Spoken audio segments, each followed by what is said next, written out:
قیامت کے دن ایسا منظر ہوگا کہ چاہے آپ کا بیٹا ہو، آپ کا باپ ہو، آپ کی ماں ہو، سب کے سب یہ سارے دنیاوی رشتے آپ سے منہ موڑ لیں گے.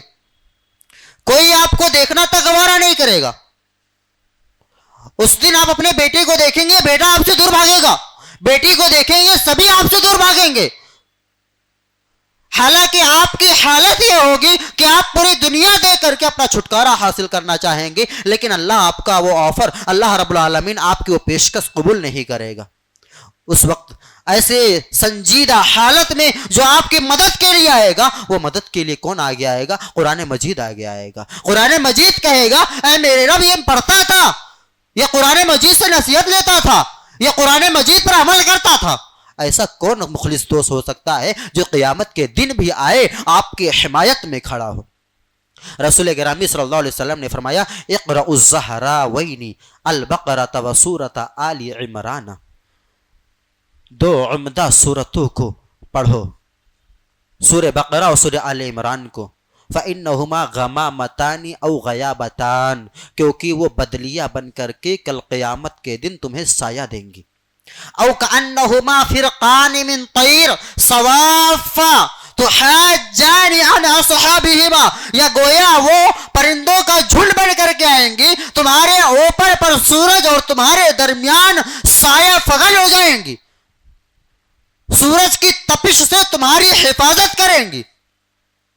وَقْرَؤُوا سُورَةَ الْبَقَرَةِ، سورہ بقرہ کی تلاوت کرو. فَإِنَّ أَخْذَهَا بَرَكَةٌ، کیونکہ سورہ بقرہ کو پڑھنا برکت کا سبب ہے. وَتَرْكَهَا حَسْرَةٌ، اور جو اسے چھوڑتا ہے اس کے لیے حسرت ہے، ندامت ہے، شرمندگی ہے.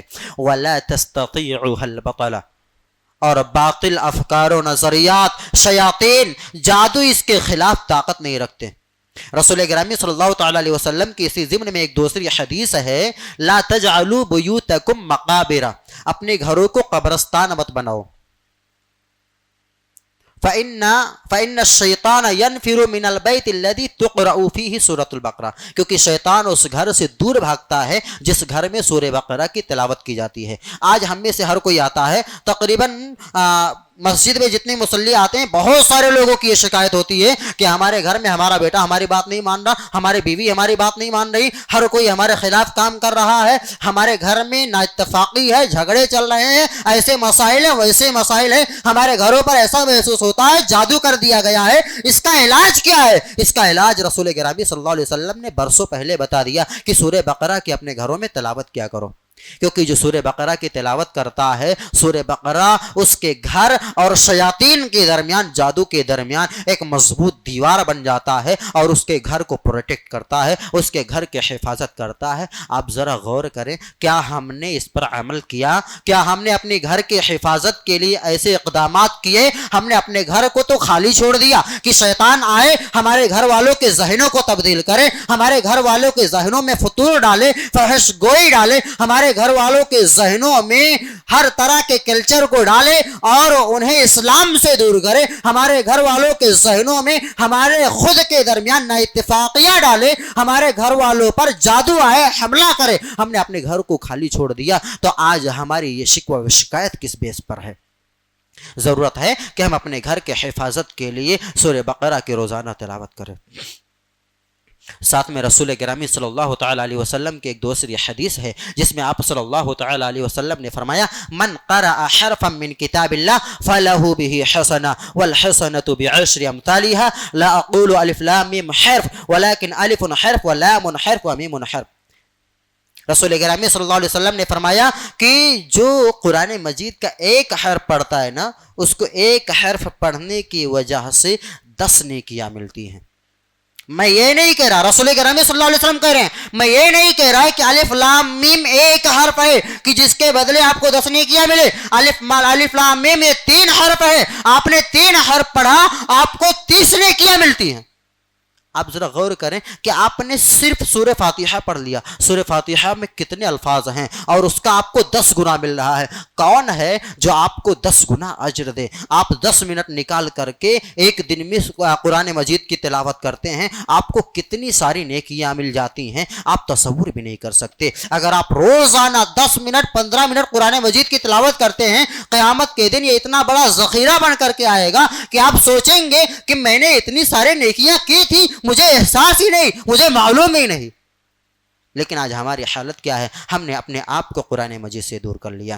ہم نے اپنے آپ کو, اللہ رب العالمین نے جس چیز کو ہمارے لیے دستور زندگی بنایا, اللہ رب العالمین نے جس چیز کو ہمارے لیے دنیا میں زندگی گزارنے کا بطور طریقہ بتایا کہ اس میں تمہارے لیے دنیا میں زندگی گزارنے کا طریقہ ہے, دنیا میں زندگی گزارنے کا سلیقہ ہے, اس سے دور کر لیا. ہم نے اپنے آپ کو اس چیز سے دور کر لیا جو ہمارے ایمان کو مضبوط کرنے والی چیز ہے, جو ہمارے ایمان کے لیول کو متواصل رکھنے والی چیز ہے. ہم نے اپنے آپ کو اس چیز سے دور کر لیا جو ہمیں ہمارے دشمنوں سے محفوظ رکھنے والی تھی. اور ہم نے صرف اپنے آپ کو دور نہیں رکھا, ہم نے اپنی اولاد کو بھی اس سے دور رکھا ہوا ہے. ہم نے اپنی اولاد کو بھی قرآن جیسے عظیم نعمت سے دور رکھا ہوا ہے. تو پھر سوچیں, غور کریں, ہم کتنے محروم اشخاص ہیں, کتنے محروم لوگ ہیں. ضرورت ہے کہ ہم اپنے آپ کو قرآن مجید سے جوڑیں, اپنا لگاؤ قرآن مجید سے جوڑیں, تاکہ اللہ رب العالمین ہمیں وہی مقام عطا کرے جو مقام پچھلے ہمارے اسلاف کو اللہ رب العالمین نے قرآن مجید سے جڑنے کی وجہ سے دیا تھا. یاد رکھیے کہ اگر ہم نے قرآن مجید کو چھوڑ دیا, اپنے اسلاف کے طور طریقوں کو چھوڑ دیا, تو اللہ رب العالمین ہمیں ذلیل کر دے گا. عمر رضی اللہ تعالی عنہ کے قول کو یاد رکھیے کہ ہم دنیا کے سب سے ذلیل ترین قوم تھے, اللہ رب العالمین نے ہمیں اسلام کے ذریعے سے عزت دیا. اعزنا اللہ بالاسلام, اللہ رب العالمین نے ہمیں اسلام کے ذریعے سے عزت دیا. اگر ہم نے اسلام کو چھوڑ کر کسی دوسرے طور طریقے میں عزت تلاش کیا, مَا مَبْتَغِينَ الْعِزَّةَ بِغَيْرِ مَا عَزَّنَ اللَّهُ أَذَلَّنَا اللَّهُ, اگر ہم نے اسلام کو چھوڑ کر کسی دوسرے طور طریقے میں عزت تلاش کیا, اللہ ہمیں دوبارہ ذلیل کر دے گا. آج ہماری وہی حالت ہے. ہم نے اسلام کو چھوڑ کر, اسلامی تعلیمات کو چھوڑ کر دوسروں کے کلچر کو اپنایا, دوسروں کے طور طریقوں کو اپنایا اور اس میں عزت تلاش کیا, ہم نے اس میں ترقی تلاش کیا. ہم دنیا میں ذلیل اور خوار ہیں, ہماری کوئی حیثیت نہیں, ہماری کوئی اوقات نہیں, ہماری حیثیت دنیا میں سیلاب کے اوپر پڑے ہوئے کچڑے کی مانند ہے. ہر کوئی آتا ہے, مارتا ہے, چلے جاتا ہے. اس لیے ضرورت ہے کہ اگر ہمیں وہی پرانی حیثیت چاہیے, ہمیں وہی پرانی جو منزلت چاہیے, وہی پرانا مقام چاہیے, تو ہمیں اپنے آپ کو اسی پرانے طریقے پر لانا ہوگا. ہمیں دوبارہ اپنے آپ کو قرآن مجید سے جوڑنا ہوگا, ہمیں دوبارہ اپنے آپ کو اسلام سے جوڑنا ہوگا. اللہ رب العالمین سے دعا ہے کہ اللہ تو ہمارے دلوں میں قرآن مجید کی محبت ڈال دے. اے اللہ تو ہمارے دلوں میں قرآن مجید سے ویسی ہی الفت, ویسا ہی لگاؤ پیدا کر دے جس طرح کی الفت, جس طرح کا لگاؤ صحابہ کرام کے دلوں میں تھا, سلف صالحین کے دلوں میں تھا. اللہ تو ہمارے دلوں میں اسلام کے تئیں وہی جذبہ, وہی حوصلہ پیدا کر دے جس طرح کا جذبہ صحابہ کے دلوں میں تھا, سلف صالحین کے دلوں میں تھا, مجاہدین اسلام کے دلوں میں تھا. اے اللہ تو ہمیں اسلام پر ثابت قدم کر دے, اللہ تو ہمیں اس ایمان پر ثابت قدم کر دے. اے اللہ ہمیں دنیا میں جب تک زندگی عطا کرنا, اسلام کی زندگی دینا, ایمان کی زندگی دینا, توحید کی زندگی دینا. اے اللہ ہمیں صحابہ کے طریقے پر چلانا, اور جب ہمارا خاتمہ ہو عقیدہ توحید پر ہو, دین اسلام پر ہو, اور آخرت میں ہمارا ماوا و ملجا جنت الفردوس ہو. آمین وآخر دعوانا الحمدللہ رب العالمین. It's Al Fajr Educational Foundation presentation.